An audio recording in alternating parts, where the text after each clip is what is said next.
¡Ay, hola! Hola. ¿Qué tal estáis? Bueno, estaba aquí recogiendo piñas y un poco de musgo y esas cosas que se hacen normalmente en diciembre. Preparar el arbolito, ¿no? Estas piñitas así un poco decoradas para el árbol. Y pues nada, la verdad es que quería contaros un poquito que como vienen ya las fiestas,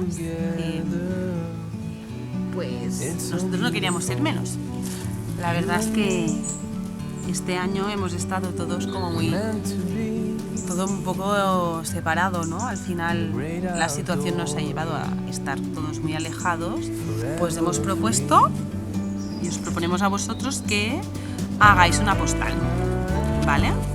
La idea de hacer una postal es para que llegue a alguna persona que no sabéis quién es, de cualquier edad de la Gresca, y que a ver qué le deseáis, ¿no? Sobre todo con un mensaje que venga con algún deseo para esa persona. Y a vosotros, si hacéis una postal, os va a llegar una también de no sabéis quién, deseando lo que sea. Y creemos que es una manera pues de ir a encontrar esto que hemos tenido que perder estos meses. Y bueno, yo he preparado un par para que veáis una idea. No hace falta que sea súper complicada, simplemente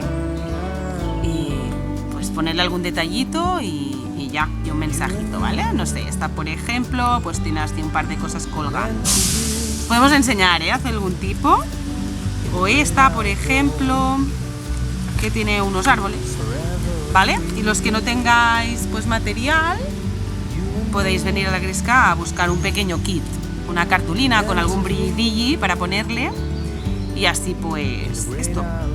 Súper importante, esto es hasta el 15 de diciembre, ¿vale? El 15 de diciembre será el último día para entregarla, porque así podemos hacer llegar las que vosotros vais a recibir pues ya la semana antes de Navidad. La idea es que esté todo repartido y distribuido cuando lleguen las fiestas, ¿vale? Así que nada, os animamos a hacerlo y encantada de encontrarnos otra vez. Buena semana.